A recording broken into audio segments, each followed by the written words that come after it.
Listen to me. Christmas wasn't a cozy moment. It wasn't lights, trees, or background music in a store. No, Christmas was a rescue mission. From the moment Adam and Eve fell in the garden, war broke out. A real spiritual war for the soul of humanity. Genesis wasn't just the beginning of creation, it was the beginning of separation. When sin entered the world, death entered with it. Shame entered with it. Fear entered with it. And humanity was cut off from the presence of God. But hear me clearly. God did not panic. God did not scramble for a plan.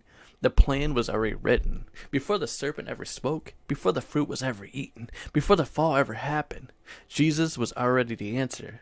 The Bible says the land was slain before the foundation of the world. That means Christmas wasn't God reacting. It was God fulfilling. Now look at the world Jesus was born into. Rome ruled with brutality. Israel was oppressed.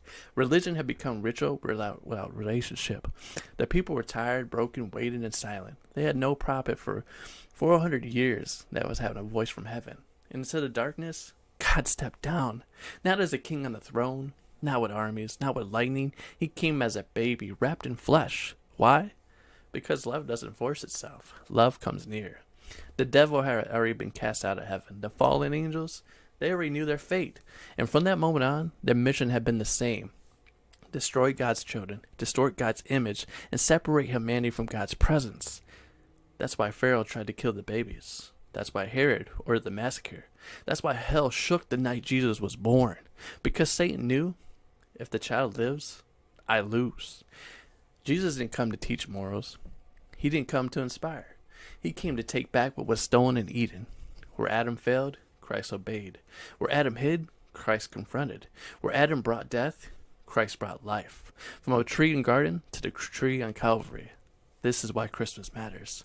And don't think the war stopped at the cross. Even after Jesus died, rose, and ascended, the enemy didn't quit. He just changed his tactics. Back then, it was idols carved from stone. Now it's idols with screens, stage, fame, and influence. Books that deny truth, movies that normalize darkness, voices that mock holiness, images that redefine identity. Same enemy, same lies, different packaging. The devil doesn't need you to hate God. He just needs you distracted long enough to forget him. But here's the part hell hates the most. God is still coming for you.